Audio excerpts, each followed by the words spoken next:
آپ سب کا بہت بہت شکریہ یہاں تشریف لانے کے لیے.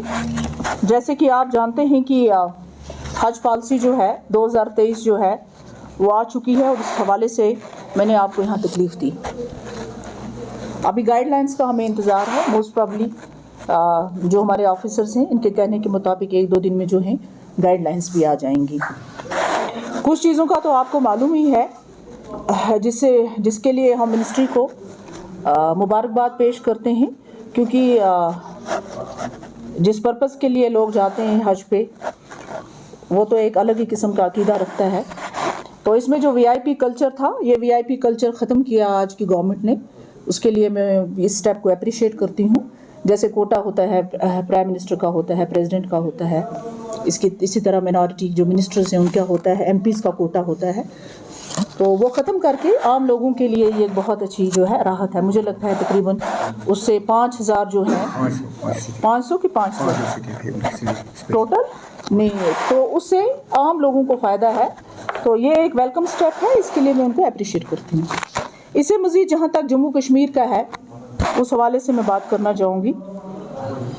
آپ جانتے ہیں کہ یہ جو ہوتا ہے ڈسٹریبیوشن ہوتا ہے، اس میں تقریباً 80% جو ہے باقی سٹیٹس میں ہوتا ہے. حج کمیٹی آف انڈیا کرتی ہے، اس کا آپ کو معلوم ہوگا. ہاں، اسی طرح ہمارا جو ہے بین اے مسلم میجورٹی اسٹیٹ، اس میں ہمیں کچھ ایڈیشنل کوٹا مل جاتا ہے. اگر جنرلی دیکھا جائے تو تقریباً 6,000 تک جائے گا، پھر اگر اس کو ایڈ کیا جائے تو 2,000 تک جائے گا. لیکن ہمیں امید ہے کہ ہم 10,000 کی فگر کراس کریں گے انشاءاللہ اس سال. تھوڑی بہت چینجز ہیں اس میں. ایک تو یہ چینج ہے جو انہوں نے نئی چیز انٹروڈیوس کی ہے اس پالیسی میں. پہلے کچھ چیزیں میں آپ کو بتا دینی چاہوں گی اپنے ساتھیوں کو کہ جب لاسٹ ٹائم ہم میٹنگ کے لیے گئے تھے، جب آل اوور انڈیا سے بلائے گئے تھے، یہ چیئر پرسنز اور آفیسرز بلائے گئے تھے وہاں پر اپنے سجیشنز رکھنے کے لیے، وہ میں آپ کو بتاؤں گی کہ ہم نے کیا سجیشنز رکھے. لیکن جو کچھ تبدیلی تھوڑی بہت آئی ہے وہ میں آپ کے ساتھ شیئر کرنا چاہوں گی. ایک تبدیلی تو یہ آئی ہے کہ جیسے فار ایگزامپل کسی لیڈی نے اگر حج نہ کیا ہو تو اور اس کے ہسبینڈ نے حج کمیٹی آف انڈیا کے تھرو حج کیا ہو، نارملی جو لوگ حج کمیٹی آف انڈیا کے تھرو حج کرتے ہیں ان کو دوبارہ حج کرنے کی اجازت تھرو دس پرائیویٹلی وہ کر سکتے ہیں، لیکن یہاں سے اس سلسلے سے نہیں کر سکتے. ہاں، تھرو گورنمنٹ ماڈل نہیں کر سکتے.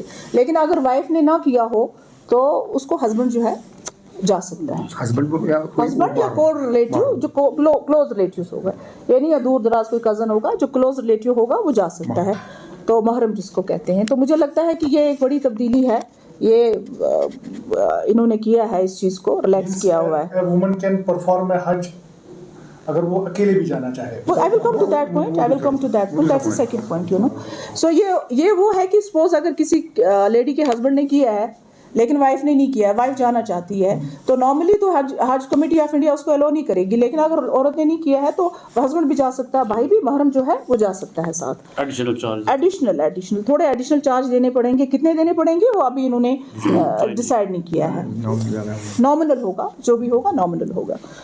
اس کے بعد آن لائن کیا ہے انہوں نے اپلیکیشنز کو. آپ کو پتہ ہے پہلے جو فیس ہوا کرتی تھی 300 لیا جاتا تھا نارملی، آج انہوں نے فری آف کاسٹ کیا ہے. اور آپ کے تھرو میں تمام لوگوں سے گزارش کرتی ہوں کہ اگر آپ کو کوئی ڈیفیکلٹی ہوتی ہے آن لائن فارم بھرنے میں تو آپ جو ہے یہاں سے بھی کلیکشن کر سکتے ہیں، حج ہاؤس سے بھی کلیکٹ کر سکتے ہیں. تو اور کوئی فیس بھرنے کی ضرورت نہیں ہے آپ کو. پہلے 300 روپیز بھرتے تھے. اس کے بعد جیسے پہلے جو عورتیں تھیں ان کے ساتھ ضروری تھا کہ کوئی مرد جائے، ہسبینڈ بھائی جو وہ جائے. لیکن اب 45 سال ایج جو ہے اس سے اوپر اگر عورتیں گروپ میں جانا چاہتی ہیں تو وہ 4 عورتوں کا گروپ جو ہے وہ جا سکتا ہے. ایز گروپ بھی وہ جا سکتی ہیں، تو کسی محرم کی ضرورت نہیں پڑے گی. یہ ایک تبدیلی آئی ہے اس میں. ایک ویب سائٹ ہے جو کہ یہاں شیئر کریں گے اور میں اپنے ٹویٹر پہ بھی ڈال دوں گی. اس میں www.hajcommittee.government.in آپ اسے فارم ڈاؤن لوڈ کر سکتے ہیں. اور یاد رکھیں کہ جو تاریخ جو ہے آئی تھنک وہ 10 تاریخ ہے، لاسٹ 10 مارچ. تو اس لیے لوگوں کو جو ہے اس میں کرنا چاہیے. ساتھ میں اگر کسی کو پاسپورٹ میں کوئی پرابلم آ رہی ہے تو ہمارے آفیسرس یہاں ہیں, وہ ان کی ہیلپ کریں گے اس چیز کو ایکسپیڈائٹ کرنے کے لیے. اگر کسی کو کوئی ایشو آ رہا ہے پاسپورٹ کا, ایکسپائری ہو, کسی کا ایکسپائر ہو, کسی کا رکا ہوتا ہے, کئی ساری چیزیں ہوتی ہیں, ویریفیکیشن کے لیے ہوتا ہے, یا کسی کی ڈیٹ وہ ایکسپائر ہو گیا ہے, تو ہمارے آفیسرز یہاں پہ ہیں, وہ یہاں آ سکتے ہیں, ان کی مدد یہاں پہ ہو سکتی ہے. ہاں, اب یہاں پہ کچھ پریارٹیز ہیں جو سب سے نمبر 1 پریارٹی جو ہے جو 70 سال سے اوپر ہو. آپ کو یاد ہوگا لاسٹ ایئر کووڈ کی وجہ سے ایج کا کچھ ایشو تھا کہ کیا ایج تھی تو کس تک جا سکتے تھے, 60 تک. لیکن اس باری جو ہے obviously انلمیٹڈ ہے, اس میں کوئی ایسی چیز نہیں ہے.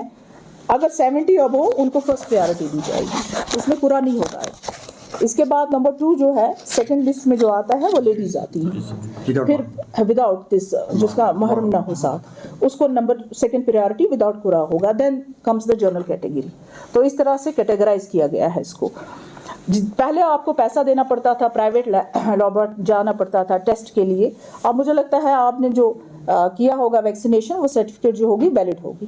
اس سے مزید بھی اگر کچھ ہوگا تو گورنمنٹ کے تھرو ہو جائے گا, آپ پے کرنے کی ضرورت نہیں ہے.